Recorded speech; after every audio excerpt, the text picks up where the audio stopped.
Good evening. आज की जो कम्युनिटी हेल्थ की क्लास है उसमें हम स्कूल हेल्थ सर्विसेज के एस्पेक्ट्स के बारे में बात करेंगे, ठीक है ना। तो ये जो क्वेश्चन है वो दो तरीक़ों से आपके एग्ज़ाम में आ सकता है। किस किस टाइप का कि एक तो explain about aspects of school health या aspects of school health programme, aspect of school health service या activities of school health programme, कि क्या एक्टिविटीज़ उसके अंदर हम करते हैं। इन सब का आंसर एक ही है ना। तो एस्पेक्ट भी उसको कह देते हैं और जो भी एक्टिविटी हम स्कूल हेल्थ प्रोग्राम में करते हैं वो इसमें लिख सकते हैं ना। तो क्या क्या एक्टिविटीज़ हैं ये डिपेंड करता है आपका एग्जाम क्वेश्चन कितने मार्क्स का है ना। अगर मान लो 2 नंबर का या 3 नंबर का है, वैसे इतना कम आता नहीं है तो आप सिर्फ हेडिंग लिख के छोड़ दो। 5 से 7 नंबर का अगर आता है तो आपको उसके अंदर कुछ कुछ लिखना पड़ेगा, है ना। तो इसका मतलब कैसा भी क्वेश्चन आए हेडिंग्स सबको याद होनी चाहिए, ठीक है ना। तो जब भी एस्पेक्ट ऑफ स्कूल हेल्थ आए तो याद रखना कि 12 हेडिंग है इसकी, है ना। तो 12 पॉइंट आपने याद कर लिए तो आपका 50% से ज़्यादा काम कंप्लीट हो गया, है ना। तो सबसे पहला एस्पेक्ट क्या है स्कूल हेल्थ का, वो है health appraisal of school children and personal. तो वहाँ पर जो भी स्टाफ है और जो स्कूल के बच्चे हैं उनका हेल्थ अप्रेजल किया जाए। हेल्थ अप्रेजल का मतलब क्या है, एक प्रकार से हेल्थ असेसमेंट, ठीक है ना, वो किया जाए। तो बेसिक जो एक्टिविटी है स्कूल हेल्थ प्रोग्राम की वो है हेल्थ चेकअप, ठीक है ना, मेन यही है। अब इसमें क्या है कि ये जो हेल्थ चेकअप होते हैं वो वैसे ही फॉर्मेलिटी टाइप नहीं होते, प्रॉपर एक सिस्टमेटिक वे में होते हैं। जैसे इसमें लिखा हुआ है कि दीज आर ऑर्गेनाइज्ड एक्टिविटीज़, ठीक है, एक सिस्टमेटिक एक ऑर्गेनाइज्ड एक्टिविटी है carried out to assess physical, mental, emotional and social status of school children, ठीक है। पूरा कंप्लीट असेसमेंट किया जाता है स्कूली बच्चों का। It covers not only students but also teachers and other school personal. अब जैसे मान लो बच्चों का हमने हेल्थ चेकअप कर लिया, बट कोई स्कूल का स्टाफ है, कोई कुक है, कोई सफाई कर्मचारी है, कोई और टीचर्स हैं इवन, उनमें यदि कोई कम्युनिकेबल डिजीज हुई तो बच्चों में जाएगी। तो इसलिए कंप्लीट हमारा स्कूल हेल्थ एस्पेक्ट तभी माना जाता है जब हम सबका हेल्थ चेकअप करें और यदि कोई बीमारी है तो उसको आइडेंटिफाई करें, ठीक है। अच्छा, it consist of periodic medical checkup. इसमें होता क्या क्या है, एक तो पीरियोडिक मेडिकल चेकअप होता है। पीरियोडिक का क्या मतलब होता है, एक निश्चित समय अंतराल के बाद, ठीक है।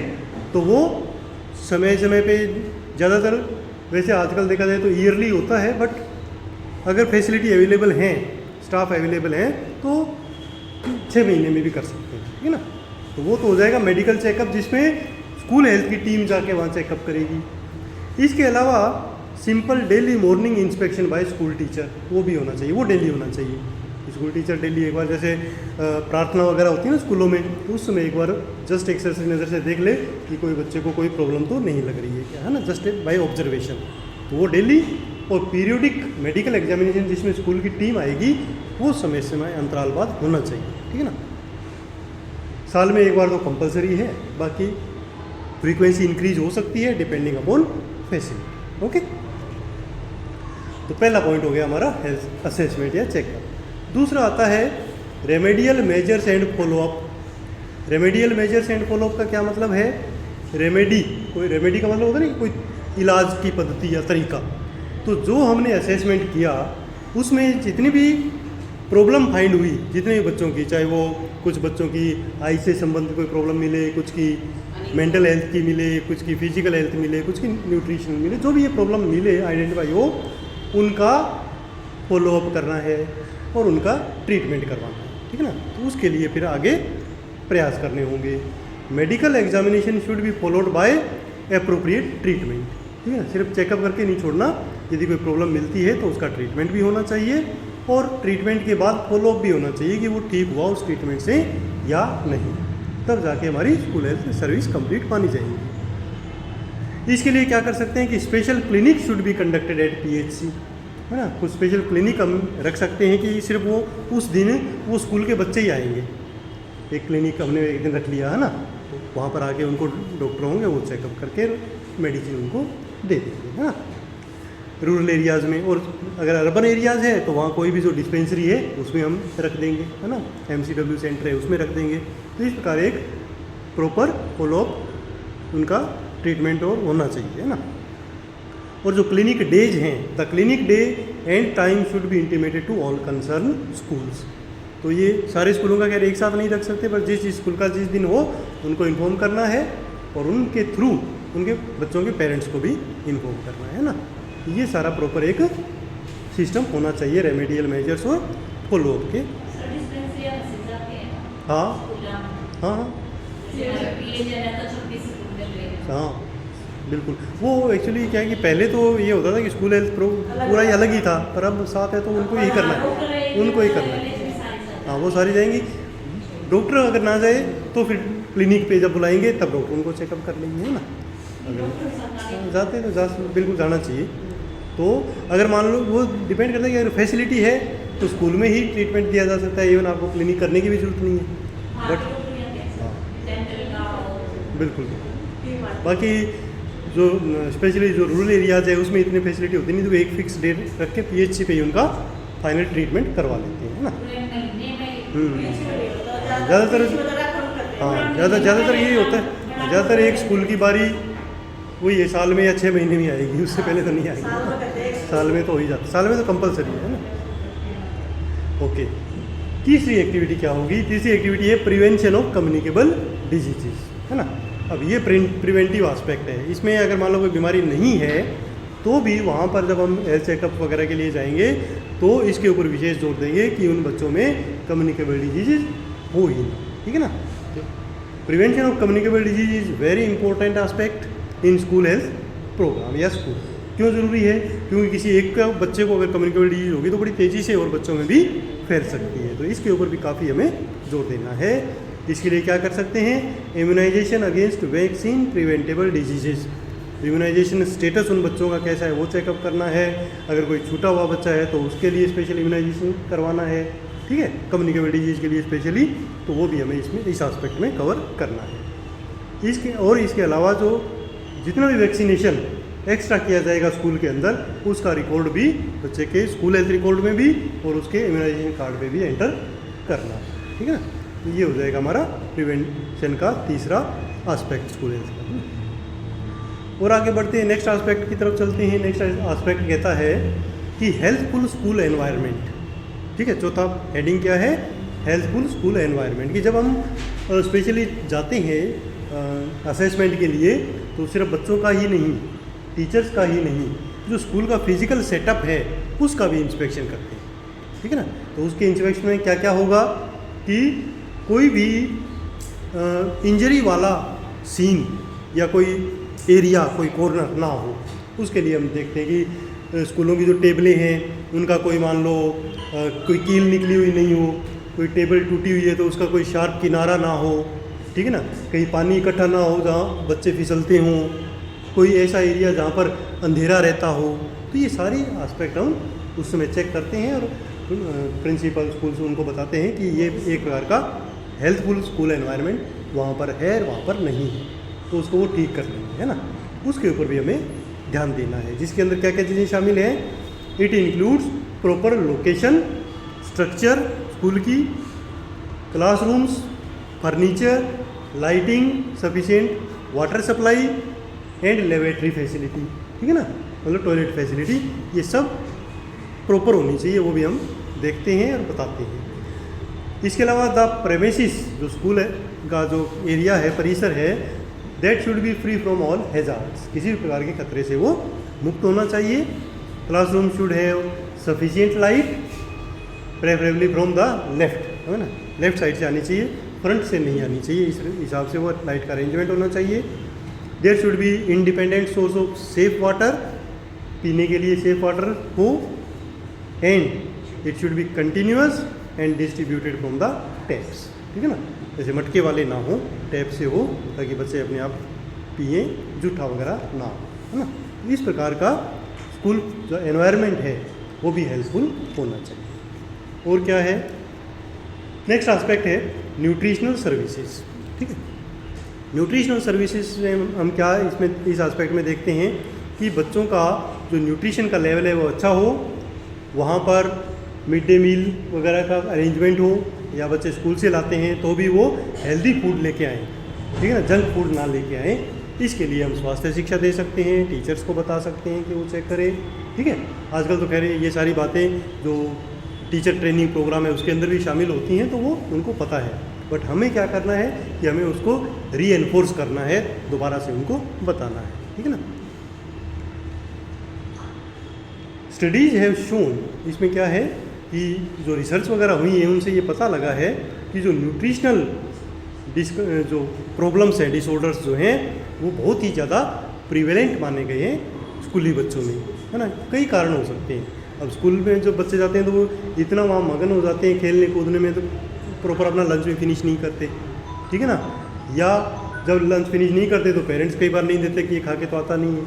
ठीक है, और या जल्दबाजी में जंक फूड टाइप बना के दे दिए, तो इन बच्चों में काफ़ी चांस देखे जाते हैं कि न्यूट्रिशनल डेफिशिएंसी मिलती है स्कूलों में, है ना। तो इसलिए स्कूल है जो वहाँ पर मिड डे मील प्रोग्राम है उसमें तो हेल्दी जाए, और अगर घर से भी बच्चा लेके आए तो वो भी हेल्दी फूड लेके आए, वो हमें उनको बताना है। ठीक है ना। तो मेन पॉइंट इनमें यही है कि आपको अगर हेडिंग्स याद है ना इनकी, तो फिर अंदर आप अपने एक्सपीरियंस के बेस पे भी वो चीज़ें लिख सकते हैं, है ना। नेक्स्ट एस्पेक्ट क्या है, first aid and emergency care, है ना। फर्स्ट एड और इमरजेंसी केयर की जो अरेंजमेंट है वो हर स्कूल के अंदर होनी चाहिए, क्योंकि इमरजेंसी कभी भी आ सकती है। बच्चों के लिए तो बहुत ही तुरंत उनको ट्रीटमेंट मिलना बहुत ज़रूरी है। School teacher should be train to provide first aid and emergency care to the students in case of any emergency. अब जो स्कूल के टीचर्स हैं उनको हम बता सकते हैं कि किस प्रकार की इमरजेंसी में क्या फर्स्ट एड दी जा सकती है, और कि कैसे उनको रेफ़र किया जा सकता है जल्दी से जल्दी। ठीक है ना। क्योंकि सबसे पहले तो टीचर्स ही मौजूद होते हैं, तो अगर वो एक क्रूशियल जो टाइम है उसमें अगर वो प्रॉपर उसको बचा लेते हैं, फर्स्ट एड दे देते हैं, तो उसके बचने के काफ़ी चांसेस हो जाते हैं। ठीक है ना। इसके अलावा there should be arrangement of school health room और first aid room and appointment of school health nurse in the school should be consider. काफ़ी जगह तो स्कूल हेल्थ नर्स भी होनी चाहिए, जो कई जगह होती भी है। अगर नहीं होती है तो एटलीस्ट फर्स्ट एड रूम बना हुआ होना चाहिए, जहाँ पर जाके कुछ इक्विपमेंट्स हों और टीचर्स को वो यूज़ करने आनी चाहिए। अगर कोई बाहर से भी कोई डॉक्टर या नर्स आती है तो वहाँ पर रूम और फैसिलिटी हो तो फर्स्ट एड वहाँ दी जा सकती है। तो इसका अरेंजमेंट भी इसमें करना होता है ना। अच्छा, नेक्स्ट एस्पेक्ट है mental health. Mental health aspect भी इम्पोर्टेंट है बच्चों के लिए। तो कई प्रॉब्लम्स बच्चों में आइडेंटिफाई की जा सकती है और उनको सिंपल काउंसलिंग के द्वारा, उनके पेरेंट्स की काउंसलिंग के द्वारा उसको हम रिमूव कर सकते हैं, है ना। Mental health of school children is very important because anxiety disorder, behavioural problem, juvenile delinquency are very common in the school children and there should be arrangement for guidance and counselling under school health programme. तो ये जो भी social problem, psychological problem और even mental problem अगर बच्चों में देखने को मिलती है तो उसके लिए प्रॉपर काउंसलिंग करवाई जाए। अगर काउंसलर आपका पीएचसी पे है तो उनको जो आइडेंटिफाइड स्पेशल बच्चे हैं उनकी वहाँ भी काउंसलिंग करवाई जा सकती है और स्कूल में भी करवाई जा सकती है ना, और उनके पेरेंट्स को भी बुला के उनकी भी काउंसलिंग करवाई जा सकती है। तो ये मेंटल हेल्थ का एस्पेक्ट है, वो भी हम कवर करेंगे स्कूल में प्रॉपर। नेक्स्ट एस्पेक्ट क्या है, एट्थ एस्पेक्ट है डेंटल हेल्थ। ठीक है ना। ये भी एक बहुत बड़ा एस्पेक्ट माना जाता है स्कूल हेल्थ का, क्योंकि बहुत सारे बच्चों में डेंटल कैरीज देखी जाती हैं, गम इन्फेक्शंस देखे जाती हैं। तो उनके लिए प्रॉपर बच्चों को हेल्थ टॉक्स दी जाए, हेल्थ एजुकेशन दिया जाए कि ब्रशिंग कैसे करनी है, कोई भी स्वीट टॉफी चॉकलेट लेने के बाद मुंह को साफ़ करना है। खा लिया कोई बात नहीं, पूरा मना तो अपन नहीं कर सकते, but after taking sweets brushing करना, मुंह को प्रॉपर तरीके से क्लीन करना, और ब्रशिंग का जो प्रॉपर सिस्टम है, तरीका है, वो उनको सिखाना, ताकि दांतों की क्लीनिंग अच्छी हो और जो हेल्दी दांत रहे, है ना। हेल्थ टॉक्स उसके लिए अरेंज की जा सकती है। During school health service activities children should be explained about proper use of tooth brush and cleaning of teeth regularly. ठीक है, इसके ऊपर हमें जोर देना है, क्योंकि prevention is better than cure. एक बार कैरीज वगैरह बन गई तो काफ़ी प्रॉब्लम हो जाती है। उसके बाद 9th एस्पेक्ट आता है आई हेल्थ, है ना। तो आई हेल्थ के अंदर एक तो बेसिक जो हमारी रिफ्रैक्टरी एरर्स हैं, है ना। रिफ्रैक्टरी एरर्स कौन कौन सी होती हैं, जो नियर साइटेडनेस, पास का कम दिखना, दूर का, है ना। तो ज़्यादातर जो स्कूली बच्चों में जो देखा जाता है वो दूर वाला प्रॉब्लम होती है ना। पास वाली तो अपने 40-50 के बाद आती है ना। इस लेवल के जो स्टूडेंट होंगे उनमें पास वाली हो सकती है ना, बाकी दूर वाली होती है। तो दूर वाली में सबसे ज़्यादा आइडेंटिफिकेशन टीचर्स को ही होता है कि बच्चा कहते हैं कि सर बोर्ड पे लिखा हुआ दिख नहीं रहा, जबकि टीचर ने तो सेम ही साइज़ लिखा है ना। तो जिस बच्चे को नहीं दिख रहा है इसका मतलब उसको जांच की ज़रूरत है, उसको चश्मा लगेगी, अगर नहीं लगाएगा तो और ज़्यादा प्रॉब्लम होती जाएगी, है ना। तो ये भी एक इम्पोर्टेंट एस्पेक्ट है, उसको हम कवर करवाएंगे। ट्रीटमेंट अगर हो सकता है तो ट्रीटमेंट, अदरवाइज चश्मा के लिए उसको रेफर करेंगे, है ना।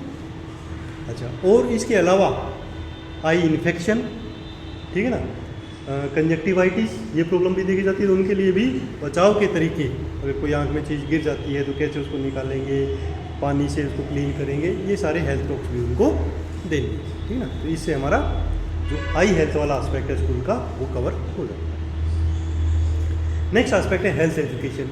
अब हेल्थ एजुकेशन तो वैसे देखा जाए तो मेन एस्पेक्ट है ना। जब बच्चों को हम हेल्थ अवेयरनेस के लिए जाते हैं, ऑब्जेक्टिव कंप्लीट करने के लिए जाते हैं, तो उसमें आता यही है कि हमें बच्चों को हेल्थ टॉक्स देनी है, हेल्थ एजुकेशन देनी है, नॉट ओनली चिल्ड्रन, जो टीचर्स वगैरह हैं उनको भी, ताकि वो बीमारियों से बच सकें और अपने बाकी एस्पेक्ट भी कवर कर सकें, चाहे वो मेंटल हो, डेंटल हो, न्यूट्रिशनल हो, सारे एस्पेक्ट हेल्थ एजुकेशन से हम उनको कवर करवा सकते हैं, ना।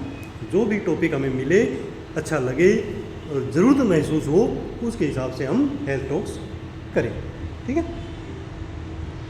ओके, नेक्स्ट 11th, मैंने आपको बताया 12 है टोटल ना। 11th क्या कहता है? Education of handicapped children. तो ये एक अलग एस्पेक्ट है, ये भी इम्पोर्टेंट है कि यदि कहीं स्कूलों में हैंडीकैप्ड बच्चे हैं, अपाहिज बच्चे हैं और वहाँ नॉर्मल बच्चों के साथ पढ़ रहे हैं, तो उनको स्पेशल अटेंशन देना है, ताकि उन बच्चों के जो भी कमज़ोरियाँ रही हैं उसको भुला के और मुख्य धारा में शामिल होकर वो अपना एजुकेशन के अच्छे लेवल को प्राप्त कर सकें। और यदि कोई असिस्टेंस की ज़रूरत है, कोई एनजीओ से असिस्टेंस की ज़रूरत है, उसके लिए हम प्रयास करते हैं, ठीक है ना। ताकि फाइनेंशियल कोई बेनिफिट उसको देना है, कोई प्रोस्थेसिस वगैरह लगा के देना है, कोई आर्टिफिशियल कोई उसको लिम्ब लगा के देना है ना, उसके लिए हेल्प उसकी करवा सकते हैं, ठीक है ना। तो उनको ऐसे अलग थलग वो अपने आप को महसूस ना करें अपनी क्लासरूम में, इसके लिए उसको एनवायरनमेंट देना, ठीक है। School health service also include proper care of the handicapped child. These children should be able to reach the maximum potential and lead as normal life as possible. उससे क्या होगा कि वो नॉर्मल लाइफ अपनी बिता पाएगा। It can be achieved by providing proper assistance to the children as well as their parents with support of some NGO and other child welfare agencies. ठीक है, तो उसके लिए भी हम भी प्रयास कर सकते हैं और जो स्कूल के टीचर्स हैं वो भी प्रयास कर सकते हैं। ओके, इसके बाद एक फाइनल हमारा एस्पेक्ट आता है स्कूल हेल्थ रिकॉर्ड, ठीक है। सारी एक्टिविटी हमने कर दी, अच्छी से कर दिया, बट जब तक वो स्कूल हेल्थ रिकॉर्ड में एंटर नहीं होगा तब तक उसका कोई फ़ायदा नहीं, क्योंकि बाद में यदि कोई आएगा पुराना अगर रिकॉर्ड नहीं मिलेगा तो वो किस हिसाब से आगे बढ़ेगा, क्या क्या बच्चे में पहले पुराने टाइम में प्रॉब्लम थी वो अगर देखना चाहें तो अगर रिकॉर्ड मेंटेन नहीं है तो ये प्रॉब्लम आती है। तो जब भी ये स्कूल हेल्थ की एक्टिविटी हो, चाहे ईयरली हो चाहे बाई मंथली हो, उसकी एंट्री स्कूल हेल्थ रिकॉर्ड में होनी चाहिए। हमारे पास जो स्कूल हेल्थ टीम जाती है उनके पास भी होना चाहिए, और एक स्कूल के अंदर भी स्कूल हेल्थ रिकॉर्ड होता है उसमें भी उनकी एंट्रीज होनी चाहिए, तो हमारा पूरा स्कूल हेल्थ सर्विस कंप्लीट होगा। ये सिंपल 12 हमारे स्कूल हेल्थ एस्पेक्ट्स हैं, हेडिंग याद रखेंगे तो ईजिली हम इसको लिख पाएंगे, है ना। जितना इसमें दिया हुआ है सेम एज इट इज लिखना जरूरी नहीं है, आप इसने इसको समझ लिया हेडिंग को, अपनी लैंग्वेज में भी इसको लिख सकते हैं, ठीक है। तो आज के लिए इतना ही सफिशिएंट।